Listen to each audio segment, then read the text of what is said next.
if you would share any questions you have with us in the chat. There is going to be time specifically at the end for a verbal Q&A as well. So we encourage you to stick around as long as you can. So our program staff, many of us are on the call with you here today. My name is Bill Hammersley. I work as a program coordinator with our team. Sharon, our senior program director, and Evan, our program coordinator, are also here.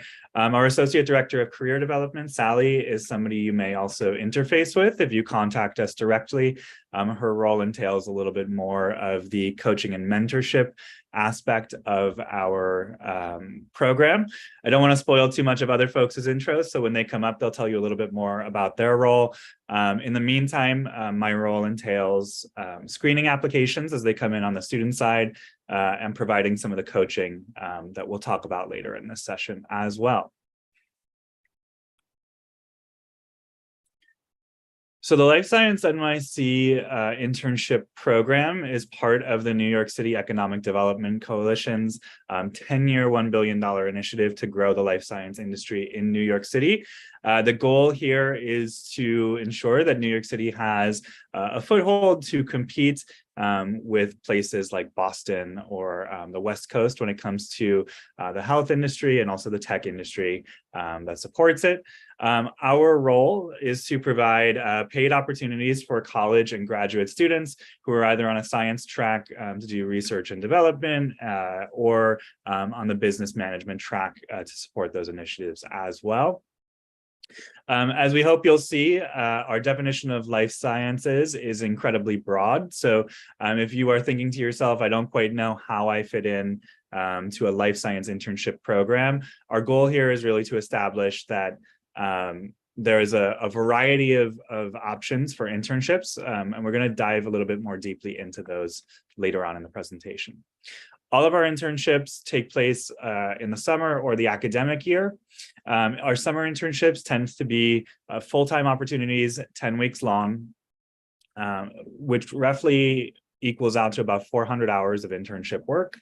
In the academic year, students can expect the same amount of work in their internship. It's just spread out over a longer time. Even with the hustle of New York City students committing 40 hours a week and attending classes full-time is a heavy caseload to manage, so we don't want to contribute to that in the academic year.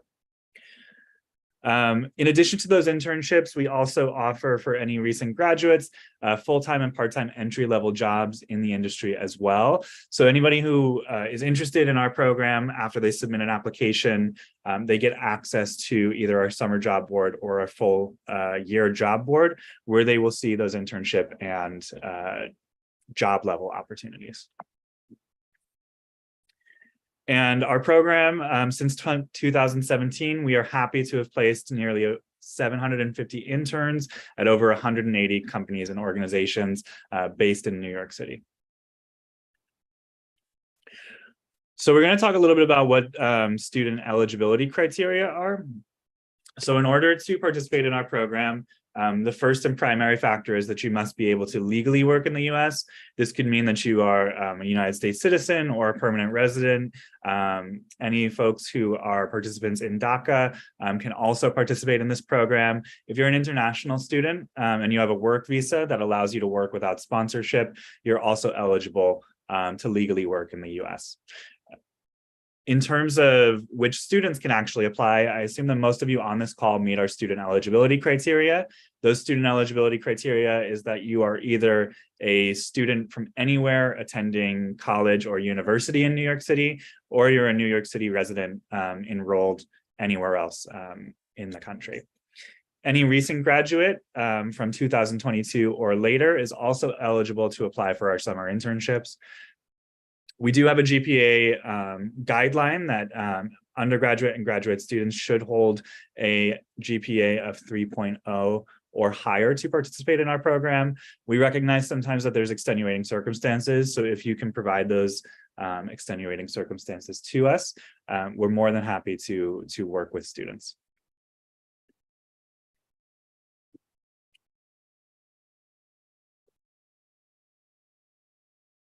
So when we think about life sciences, I mentioned earlier that life sciences can take a variety of definitions in our program. A lot of times when students hear life sciences, they might think specifically research or biology or chemistry work in a lab.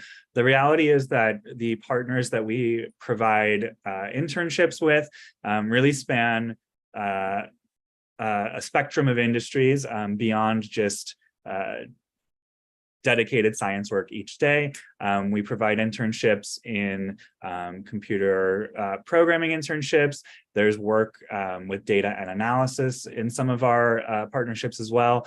And then anybody who is working on like proprietary information for their own apps or their own processes will also need people to talk about that work to students like myself without as much of a science vocabulary. So folks who come from a business or management background are also encouraged to apply because we need those folks in the industry as well.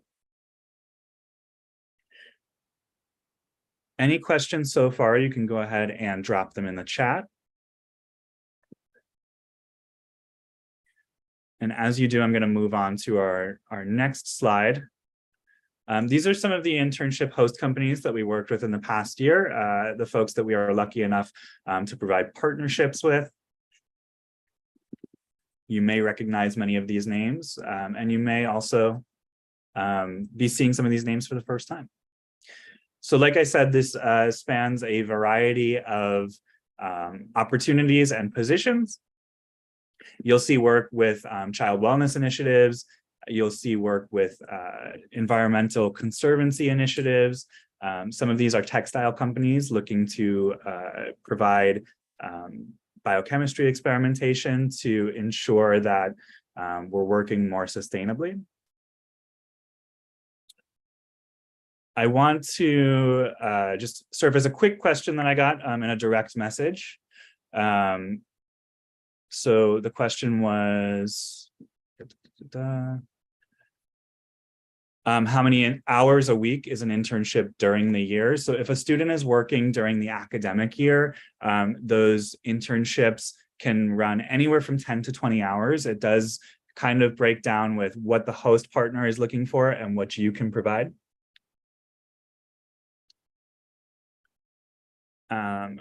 So when we speak about those companies previously, I'm going to give you a little bit more information about here where the broad sectors are for these companies. Like I said, you'll see material science, marketing and consulting. We do work with nonprofit and education outreach, trying to get the students of New York City more involved with science earlier in their student careers.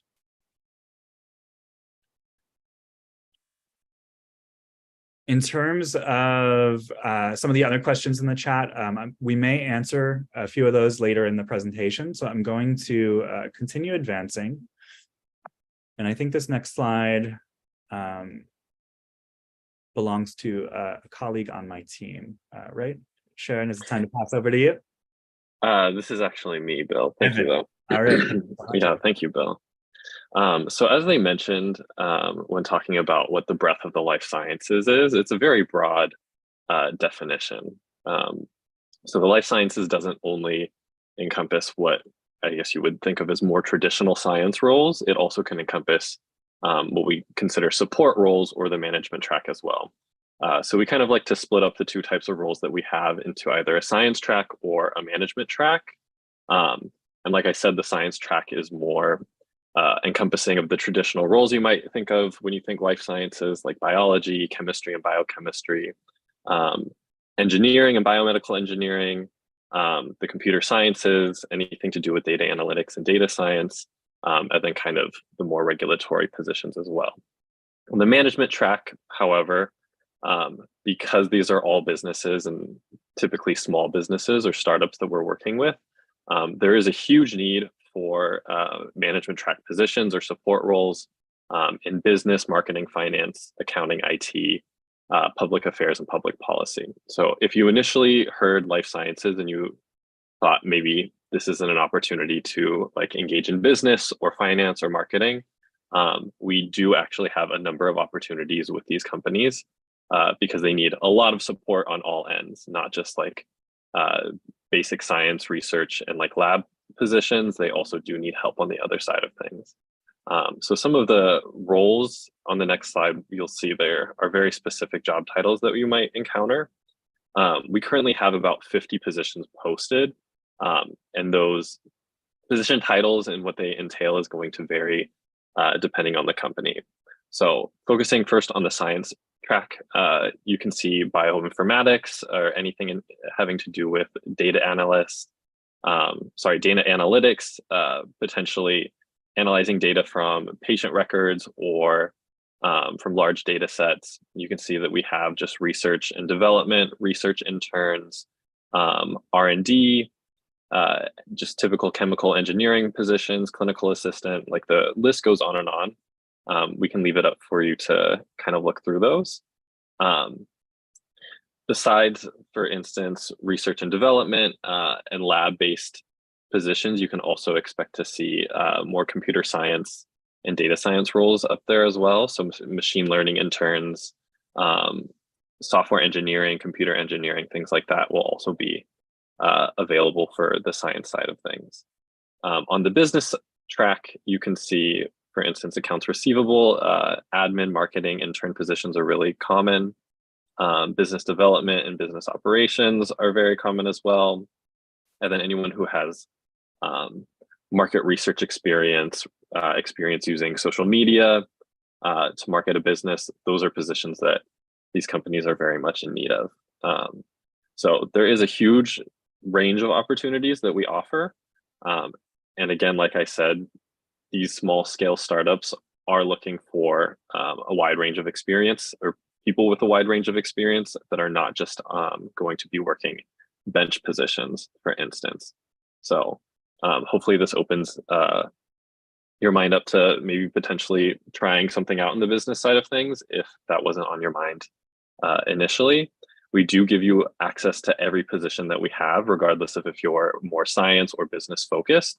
So you can at least get an idea of the breadth of potential experiences that we have to offer. You can go ahead and move on. Thank you, Bill. So I'm going to talk a little bit about our program timing, starting with our applications. So as of September 1st, both our abbreviated or non-summer and full summer applications are open. So you can, right after this presentation or even during, you can start creating your application right away. And you can submit for either, again, full summer or our non-summer abbreviated application. We do have technically an early bird deadline for December 31st. While this isn't an official deadline, it doesn't mean that you won't be able to submit an application after that deadline. It is sort of a marker for how you can gain access to as many opportunities as possible. We highly recommend that students apply early for our roles because, like I'll talk about in a second, our placements are on a rolling basis, and it really depends on the company and the position when they will decide to hire. So the earlier you get your application in, especially for summer applications, the better. It will just give you much more access to all the positions that we have as they are posted. The official deadline to submit specifically a summer application, however, is March 31st. After that point, you will only be able to submit non-summer applications. Since the summer application is a little bit more rigorous and because there's a little bit more competition involved with it, we do ask the applicants submit that by March 31st. And then since summer positions will also start around late May, we need time to post those positions and find a decent number of applicants for them and find qualified applicants. So that is why the deadline exists. After that point, like I said, the full summer application is closed. If you created an application before March 31st, you'll be able to apply to summer positions all the way up until the end of summer. After that point, if you are only able to submit a non-summer application, you will only have access to fall through spring positions, and then a handful of positions you'll have access to for fall of 2024. Now, looking for more towards the placement side of things, I had mentioned that placements are typically on a rolling basis. So this means that every position is not going to have the same exact deadline or the same exact hiring timeline. In fact, that varies greatly depending on the company and depending on the position. So from September all the way up until the end of, up until the end of May, you can expect to just see like a random kind of placement basis for that. So that's why we recommend that you apply as early as possible, because a position could be placed or put up on our portal. And then dependent on that company's hiring timeline, it could be taken down within weeks, within months, it really depends. So the sooner you get it in, the more opportunity you'll have. After the summer deadline, or after all of our summer positions are taken down, there will still be roles for the fall that you can apply to on a continuing basis. Besides placement, we do have just 2 training dates to keep in mind if you were placed through our program. So if you do end up having an internship, or if you're placed into an internship or job through our program before May 22nd, we would invite you to join our boot camp, which is essentially a training opportunity and a networking event for our summer and fall interns. So if you do end up in our cohort, we would invite you to that, and we would send you a lot more information on how to get involved and what that will be, or what that entails further down the line. And then similar to placements, internships are also varying start and end dates depending on if you're placed in the fall, winter, and spring versus summer. Fall through spring, the internship start and end dates vary depending on the company. You can expect more of a set timeline for summer internships between May 27th or the end of May and the start of August. Typically that 10-week period is when most of our summer placements start and end. However, some will vary, again, depending on the company. So yeah, placements, internships, very much on a rolling basis. Summer, however, is a little bit more set around those dates. And just a little bit about our application process before I pass it on to Sharon. The very first step, and you can see that in the chat, is that we do have an application that you can just begin immediately after this. It's a very straightforward application. We'll just need some basic information from you, what university you attend or attended, and then your resume, and then maybe a few supplemental materials from you if you decide to submit a full summer application. Once you have your application in, we will send you a link, or you'll automatically receive a link to our job portal, which will grant you access to all of the positions that we currently have available. And it's essentially up to you to pick which positions, which companies you are interested in, and what you would like to apply for. Once you have selected those positions or have those positions in mind, you will be submitting individual cover letters for each specific role. We do ask that these cover letters be different, that they be tailored for each role. Sharon's going to talk a little bit more about that soon, but if we see the same cover letter copy and pasted for every role that you are applying for, we're going to assume that you're maybe not very serious about this program or about the companies that we are working with.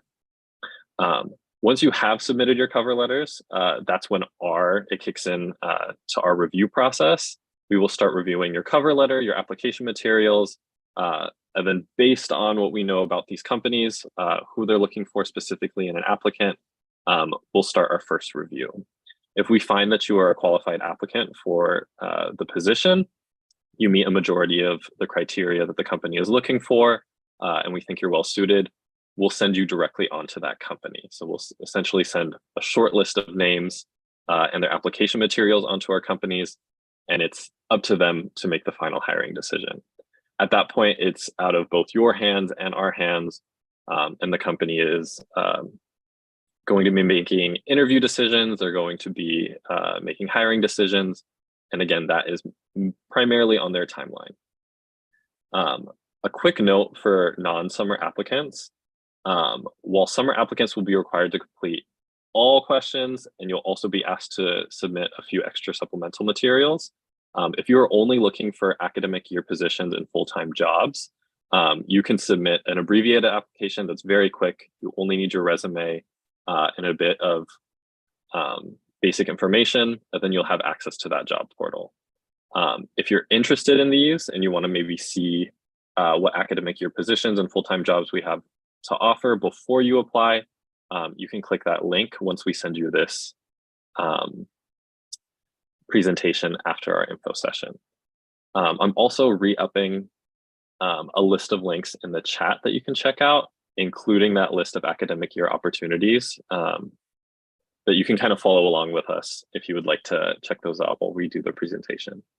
But yeah, you'll see those in a bit. A side note about our summer application, I have mentioned that the summer and non-summer applications are slightly different. The main difference is that the summer application is a bit more rigorous. So when completing our non-summer or more basic application, you will only need essentially your resume and then that basic information. However, if you are looking for summer internships, it will require a little bit more. So you'll still be submitting that resume or CV. We do ask that you submit a personal statement, which is essentially going to be demonstrating your interest in the life sciences in our program and the specific type of work that you're looking for. We ask that that be under 500 words. We're also going to ask you to submit your most recent academic transcript, whether that be a master's transcript, a transcript for your undergraduate degree, or if you're, for instance, a freshman and you don't have either of those, you can submit a list of your current classes that you're enrolled in. We just need to know that you are officially enrolled in a school in New York City or that you are a New York City resident, and that's going to kind of provide proof of that. Besides that, we do ask that you submit 1 to 2 recommendations. Sharon will be talking specifically about who you can list as a reference and who we recommend that you list as a reference. And then finally, there is an optional video that you can submit through YouTube, and then just copy that link into your application, and that will also be included in your application materials sent on to any company. We do highly recommend that you include that optional video, as it's just kind of an added layer or an added element to your application that can really only help you moving forward. I do want to note, not all applicants are guaranteed placement. Our program is fairly competitive, so we cannot guarantee placement to all the applicants who apply because we do receive a very high volume of applications. But that is why we encourage applicants to apply as early as possible, because the sooner that you apply, the more likely you are to be placed in our program. Moving on to the evaluation side of things, once you have submitted all of your application materials, generally, we are evaluating on the following basis. So first, we're gauging what your interest in a career in the life sciences is. We're looking at your personal and professional maturity and integrity. So that is a lot based on the materials that you submit, like your resume and your cover letter.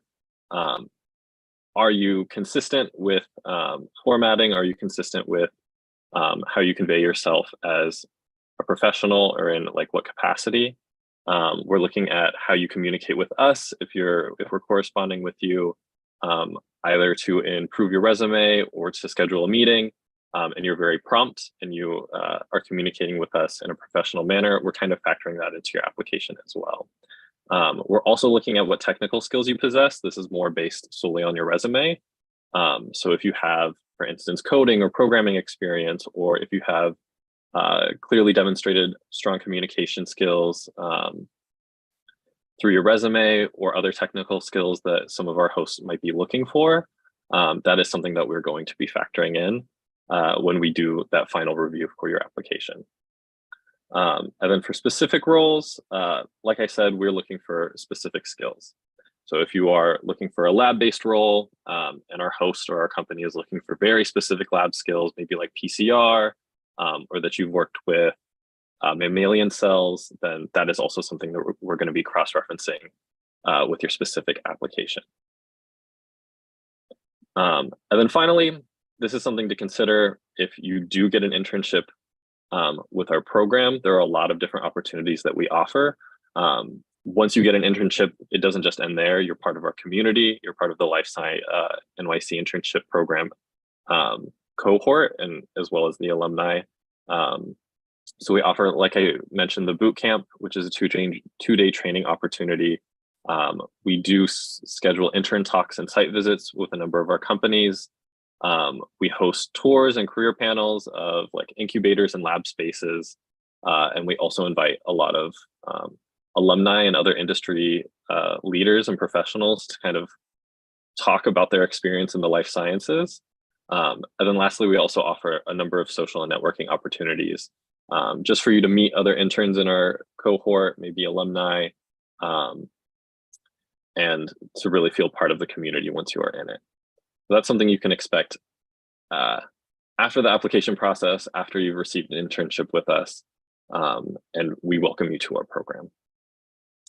And then I think that's it from my end. Sharon's going to talk much more in depth about our application process and how you can really improve your odds of getting an internship with us. Thank you, Evan.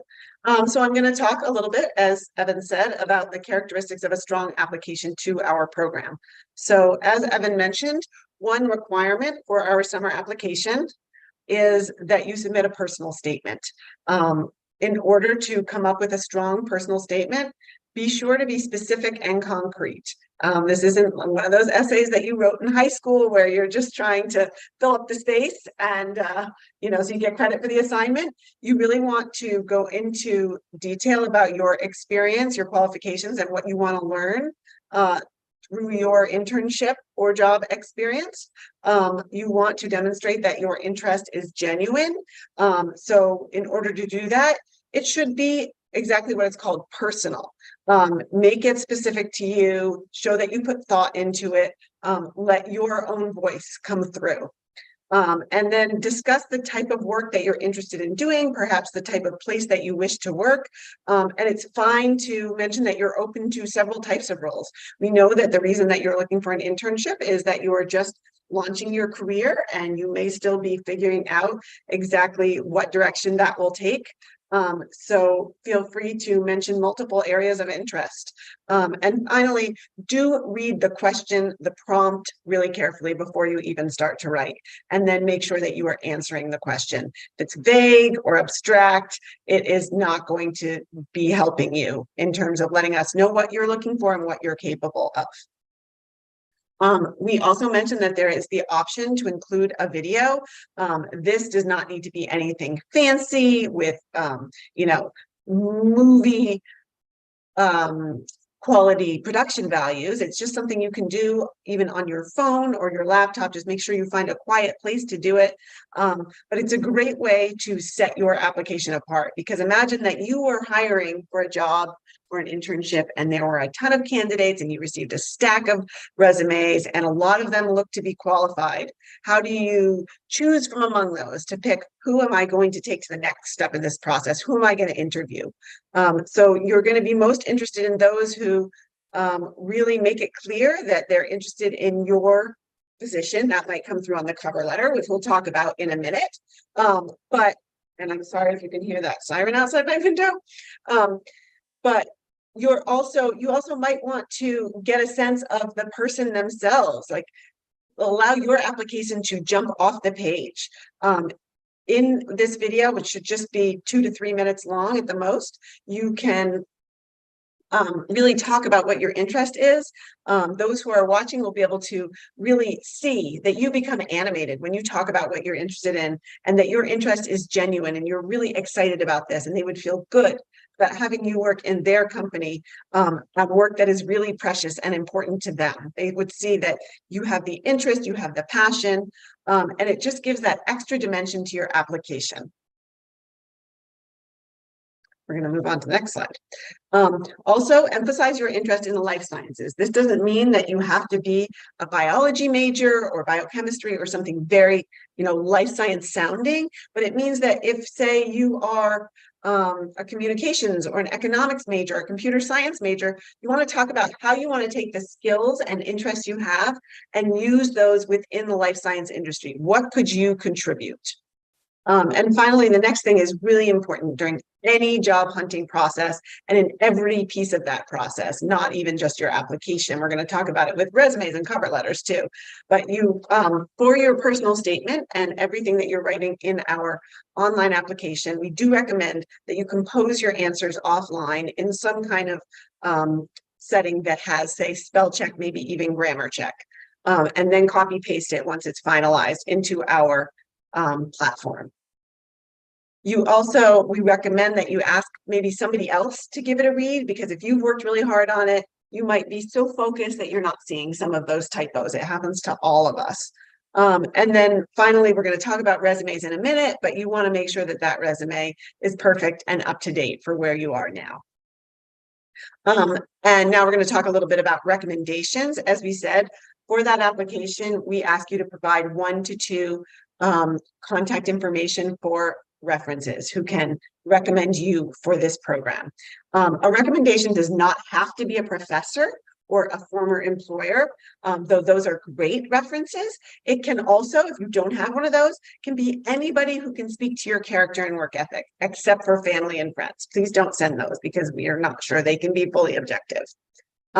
So professors who know you are great, but you can also consider coaches or high school teachers if you're a new college student, supervisors from a job. Even if that job wasn't a life sciences job, it's still somebody who can speak to your character, work ethic, motivation, etc.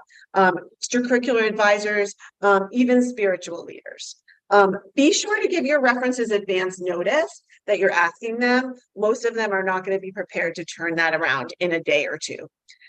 Though once you put their information into our application and you submit your application, you will get access to our job positions and be able to start applying for positions. However, you'll look better if those references have also responded in time, and that's there on file once a host is looking at your application.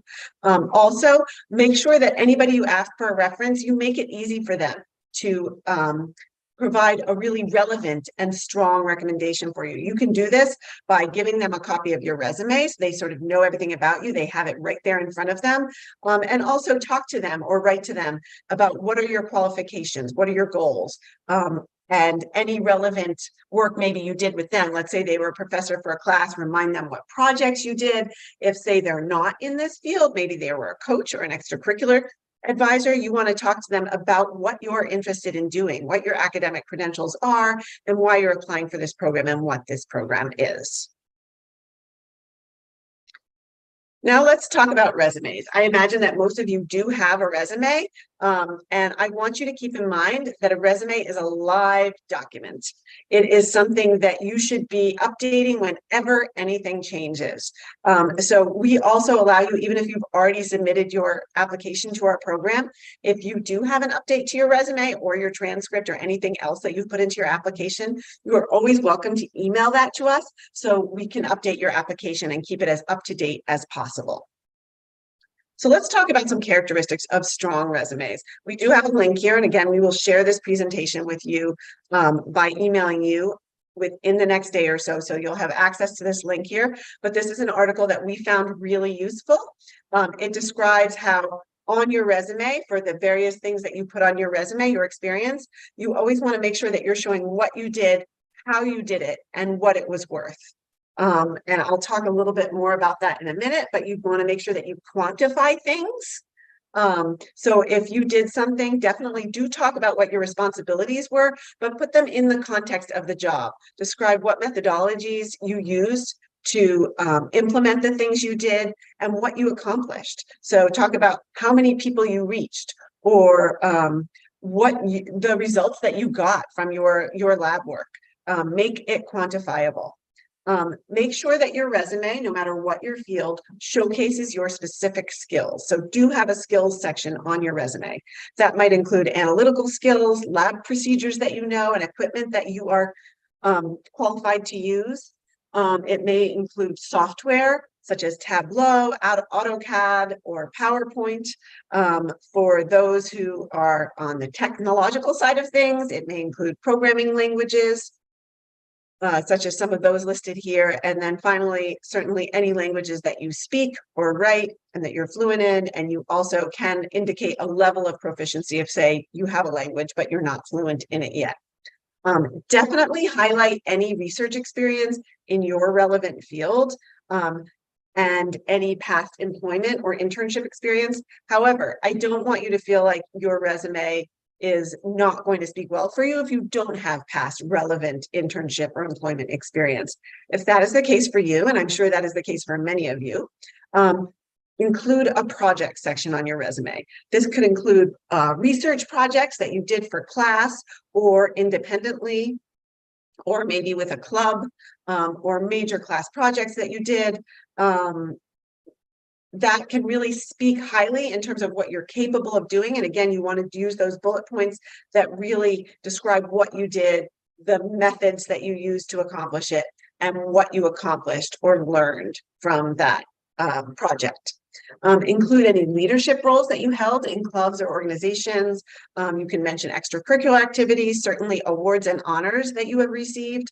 Note that a GPA is not a required element of a resume. A resume is something that is a collection of the things that make you a great candidate. So include the things that speak most highly of you. If your GPA is one of those things, by all means, include it. If your GPA is not something that is going to shine, it is fine to leave it off. And then finally, again, you want to proofread everything. This includes formatting, so make sure your margins line up, make sure that your fonts are consistent in size and font. Make sure that your grammar is correct. Certainly have somebody else read it over for you. Career services offices are always super helpful, and I do recommend that you take advantage of what they offer. We also offer office hours online that you can sign up for, and we can also take a look at your resume and help you with it. Make sure, this is really important, make sure that there are no typos in your contact information. If you put an extra digit in your phone number or a typo in your email address, an employer will not be able to reach you. And even if they are interested in what you have to offer, it's their outreach to you is just going to end up somewhere in the web, but not with you, and you will not get a chance to interview for that job. And then finally, again, make sure all your entries are up to date. If you have graduated, or you have finished a job, make sure it no longer says to present, make sure it has the finishing date on it, that kind of thing. And now finally, the last piece in terms of actually applying for a job is the cover letter. It is super important. I know that a lot of people are intimidated by cover letters. We're going to try to help you not be so intimidated by writing a cover letter. It's not as terrifying as it sounds. And there's actually a formula that you can kind of use to get yourself through that process.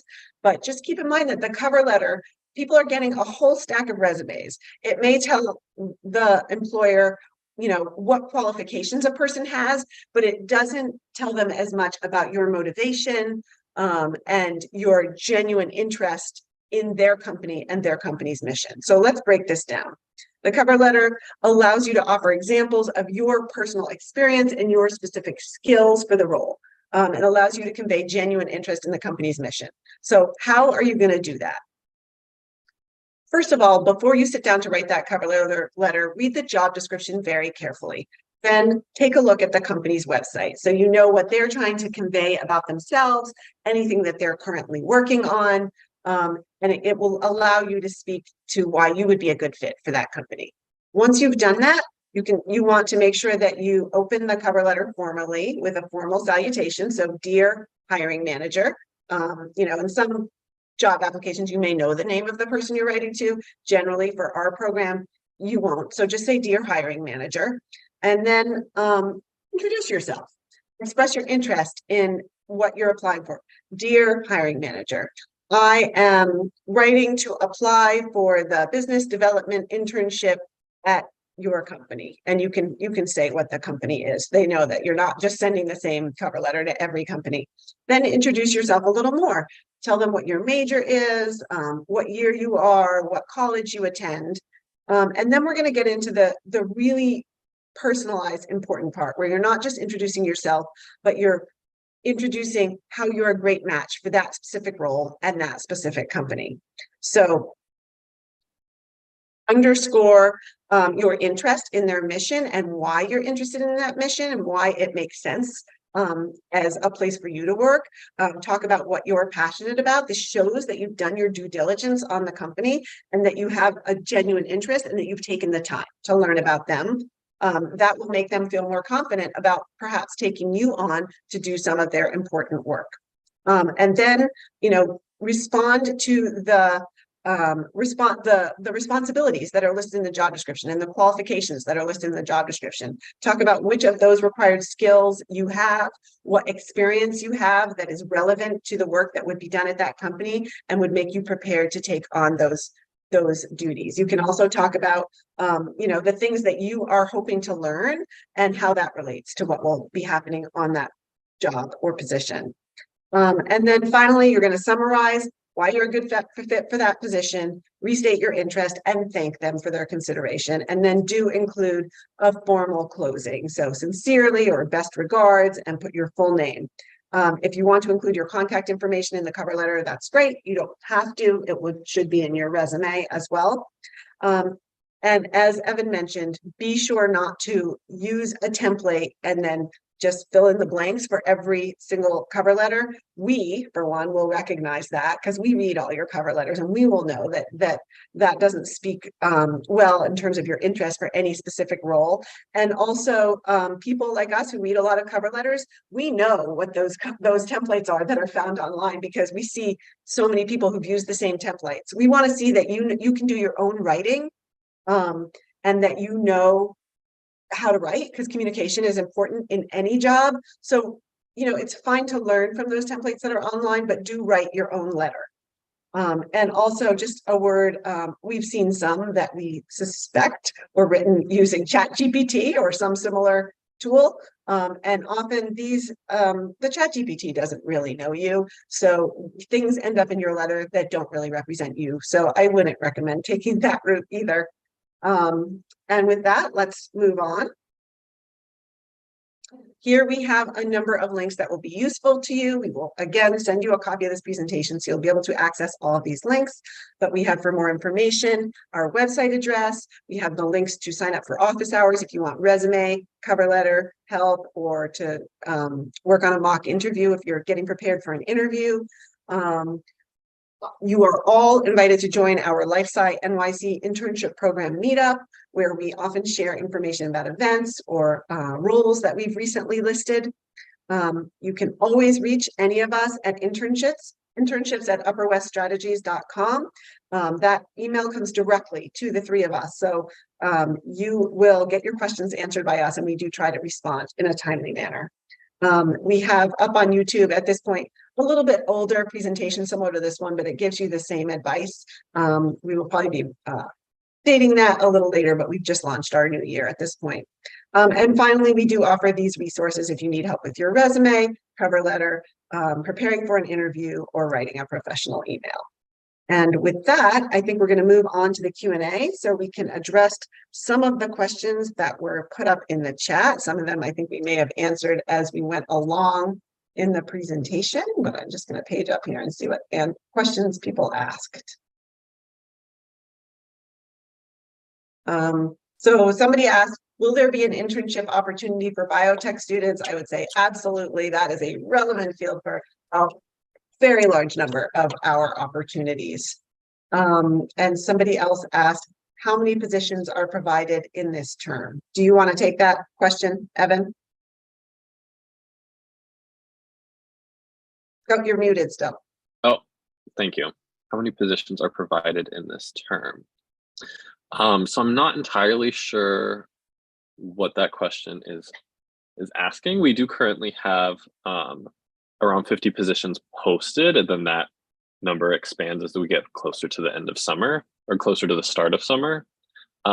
You are welcome to have one position at a time. We don't recommend that you really have more than one position at a time, although if it works with your schedule and you can fully commit to 2 positions, it's very rare that that happens, then by all means.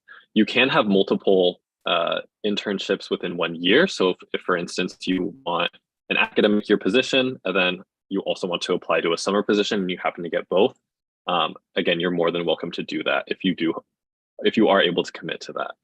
But as for what that means by provided in this term, it really depends on our company's interest and how many positions they're looking to fill.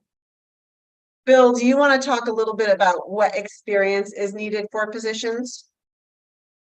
Yeah, thanks so much. So in terms of experience needed for positions, it really does depend on what the actual position is looking for. So in the job descriptions in our portal, you'll see very clearly what are sought after in candidates, things that are preferred versus required. So we do offer entry-level positions, to be sure. Some of those entry-level positions could be seeking somebody who has worked with students in science education before, right? And they might just be looking for previous student experience in some of our community partnerships. Other science experiments will very clear, other science positions will very clearly say, we're looking for somebody who has at least a year experience in labs or in professional settings with like molecular biology, right? Sometimes the lab skills that places are looking for are much more general, just like, have you done pipetting work before? Can you follow standard operating procedures? But in terms of what is looked for in those internships, it varies from field to field. We are happy to say that there are absolutely internships provided with us. If you heard me say all of those things and you say, well, Bill, I don't quite have even those levels of prerequisites, we do have internships that are wider entries for sure, that are just looking for somebody to establish themselves in the workplace, somebody who can work well with direction. Going back to what Sharon said before, this is where a cover letter or a personal statement or that video that's optional in our application, this is where those elements can carry your application a little bit further. Somebody asked whether roles for fall are for this current 2023 or 2024. Any fall roles that we have posted right now would be for this fall. Most of our employers don't generally start looking that far in advance. We actually just posted our first summer 2024 opportunity yesterday. So those are just starting to be posted, but most of the positions posted right now are for a fall or winter start. But we are, again, at the behest of our employers. So anytime they're ready to start their hiring process, we're going to post that position. We have a question from somebody who said, I am a student of computer science and have some previous experience coding. Should I include that? And I would say, absolutely. Whatever your area of expertise is, you do want to put that into your application and your resume and your cover letter. And again, just make sure you're responding to anything that is required in a job when you write that cover letter, because that's the part personalized for the specific role. Somebody asked, if we want to apply to business development and engineering roles, do we still submit the same resume? Evan, do you want to speak a little bit to that? Yeah. So the way our application works, you can only submit one resume for all the positions that you apply for. So whichever resume you decide to upload through our portal, that is the resume that will be sent on to our companies. So if you're looking more for business development and engineering roles, we recommend that you include experiences or tailor that resume to kind of be suited for both. Ideally, you would be like more tailored towards one or the other, and you're more than welcome to send us an updated resume whenever you feel you want to add or modify your resume in any way. But yes, unfortunately, we can only include one resume at a time. And we do recommend that that be tailored to the specific roles you're looking for. We have a question that says, what is the advantage of applying through this program rather than directly applying for internships on LinkedIn? And I guess that there's a few aspects to that. Number one is the life science industry in New York City is a very nascent industry. A lot of the companies are very small. They're tiny startups, and they are not posting positions on LinkedIn or other forums. They don't have somebody at their company who's specifically dedicated to hiring and human resources. So they really rely on us to screen the candidates for us. and send them a qualified group. So that is the only way that they are accepting applications.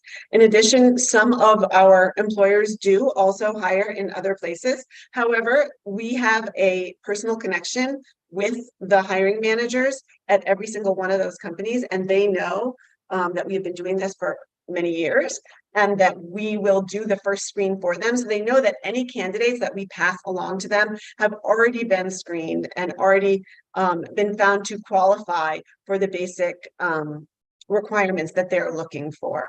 And we, so if we're passing you along, they know that we have taken a look, that we have recommended to you. So you kind of skipping that first level of just going in that giant pile of resumes. I think somebody asked about the supplemental material, but I think we covered that after they asked, as well as about recommendations and cover letters. We have a question: is it possible to apply for internships in the spring semester? Yes, we don't have any listed yet, but we allow applicants to apply for as many positions as they like. We just ask that you stop once you have been placed in a position already. And once you've accepted a position, we expect you to follow through on that commitment. Somebody asked, my GPA is 3.6. Does that count as impressive? I think I think it's subjective. So I don't like to give a cutoff of what is a strong GPA, but I would say a 3.6 does fall into that category. Somebody asked, when are we eligible to participate in an internship, since I am just in my first semester of my program? Do you want to take that one, Bill? Yeah, thanks so much. So this definitely goes back to my previous answer about it depends on the requisites of the job. We have placed first years before. Generally, those first years do have a strong profile of internship experience or work experience beforehand. Maybe they have taken leadership positions on campus. Maybe they're part of life science initiatives already on campus. So it's definitely not an excluding factor, but you would need to establish a strong profile in the other aspects of your application besides class experience, right? Basically, we've been encouraging folks who are interested to consider summer internships as a first year, because by the time you're applying for summer internships, you'll have a little bit more academic experience under your belt.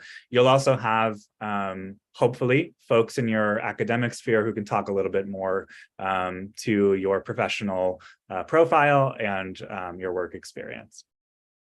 Evan, can you explain if there are any differences in the application process for graduate students? Objectively, no. You'd be submitting the same application, but kind of building on what Bill was mentioning, I suppose the only real difference is that you'd likely have a lot more experience to put than an undergrad or someone who is, for instance, a freshman. But essentially, you are going to be submitting the same exact application as anyone else, regardless of what year or what program you're in. I see we have a question that says, what if my background is in biotech and research, while also a little bit of entrepreneurship, and I want to apply for business-related roles or operational or financial roles? And I would say that's great. Often for the business roles, our companies are looking for somebody who does have knowledge of the scientific process. That is not the case for every role. That is the case for many of the roles. So we strongly encourage science students to take advantage of the opportunities of seeing what the business side of the industry is like. Many science majors, I'm sure, come into school thinking they're going to become a doctor or they're going to be doing research at the lab bench. But not everybody ends up following that path, and it's fine to be learning about the pathways as you go along. And that's one of the things that our program sets out to do is inform students of all the different pathways that there are in this industry, because most don't know about all these types of roles when they first start being a student. So I do encourage science students to consider business roles, even if it's not something you've done in the past. Somebody says, are the list of positions published on our application portal? And the answer is no. You have to first apply, and then you get access to our job portal. Though we do have the link here that we provided within this presentation where you can see the non-summer positions it will send you to our application portal to apply. Somebody says, I joined late, so not sure if this was covered, but I wanted to know if there are winter internships and where can we apply for those roles? Bill?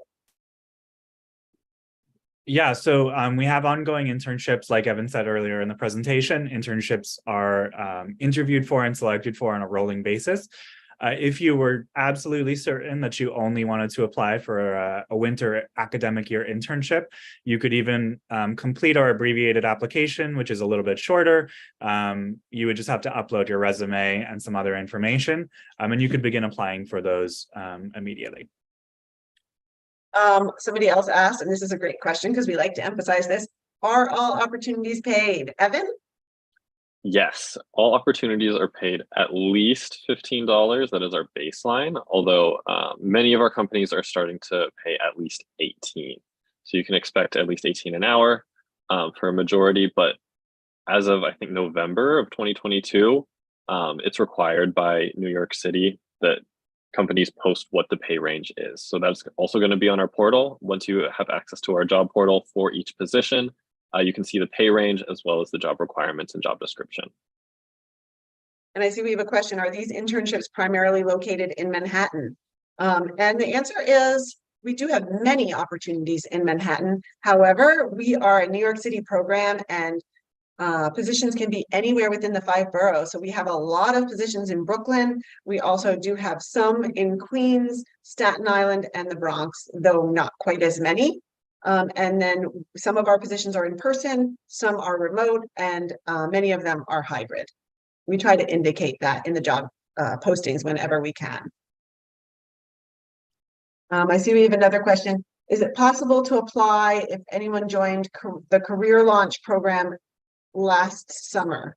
I'm not sure what that's about. I think it might be referring to a CUNY Career Launch program, and we welcome candidates with any kind of prior experience. So I think if you participated in that, that would just make you a little bit more experienced than you were before. So certainly go ahead and apply.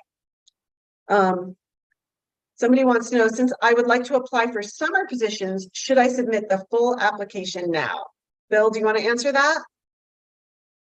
Yeah, so this goes back to a little bit of our messaging earlier that if you complete a full application earlier on, you get access to not just our information on the portal sooner, but you have that access among a smaller group of people. And therefore, there's a little bit less competition as you are applying. With regards to those summer internships and when they actually become available, a week ago, I would have told you it'll take a while. However, yesterday we got our first summer experience already posted in our portal. So really, because we work with a variety of partnerships, we have all different kinds of timelines for when people are looking for interns and how quickly they're willing to move on them. Some of our larger host partners have full-fledged hiring functions, and so therefore it's a longer interview process. So if you're interested in summer internships, doing a full application now, as long as you are in a good position to compile a resume, some of those references, I would encourage it. It just gets you started sooner. If you're somebody who says, I don't quite know who my references are yet, I promise there's not harm in taking a couple months to sort those things out and flag those people. The next question is, does holding a graduate assistantship position in a university hinder a student from getting an internship or job offer? And I don't think it does. You just want to make sure that you do have the time and permission maybe from your PI to take part in another opportunity. And you can always express that in your cover letter that, you know, you are specifically looking for, say, a part-time position and have the time to be able to dedicate to that. Somebody asked, is there only one opportunity for each position? Evan? So I'm guessing that's asking if there's only one internships like placement or one slot per position. And that really depends on the company. For the most part, I would say yes. For each position, our company is usually only looking for one intern. However, it does depend. Some positions or some companies are looking for 2 to 3 interns per position, and that will be also indicated in the job description. So it will indicate, are they looking for one intern? I believe so. It will indicate the number of interns that are being slotted for each position. But again, it depends. Some companies might change their mind as well. And sometimes we're feeding into a whole internship program that a company is offering, in which case there may be many positions, or sometimes it'll list multiple different roles, but they want all the applicants to come through that same job posting. Are there any internships at LifeSci NYC that you are providing? And generally, the internships are not with our company itself. The internships are with all of these other companies and organizations in the New York City ecosystem. Somebody wants to know, will we receive a link to the YouTube video with the copy of this presentation? I'm not sure whether we're going to end up posting this YouTube video post presentation, but we do have these two links to a past presentation that are right here. And at some point going forward, we are going to post one for this year, but the information really hasn't changed other than the dates. So please feel free to reference those links that are here if we don't end up posting this presentation. And we will share this entire slide deck with you, so you will have access to all of the information in the slide deck. And we have a last question. Is the link for the application for the winter term the same as the summer? And Bill, can you take that one? Yeah, absolutely. So in terms of the link for the application, you'll use the same link to get into our application. When you're actually submitting your application, that's when you will select between our abbreviated application, which gets immediate academic year access for less work, or our full summer application, which takes a little bit more documents, but gives you full access to our job boards. So you'll still apply the same link. I was going to say, keep in mind that if you do choose the abbreviated application, we will give you the option anytime up until the date that the summer application closes on March 31st. You can always email us and ask us to return your application to draft status so that you can upgrade it to a summer application and get access to those summer opportunities. You will just need to then add all of those additional materials that the summer internship application requires. And I think with that, we've answered all your questions. It was a pleasure having you all here today. Thank you for spending this time with us. Please reach out to us if you have any further questions via email, and have a great rest of your week.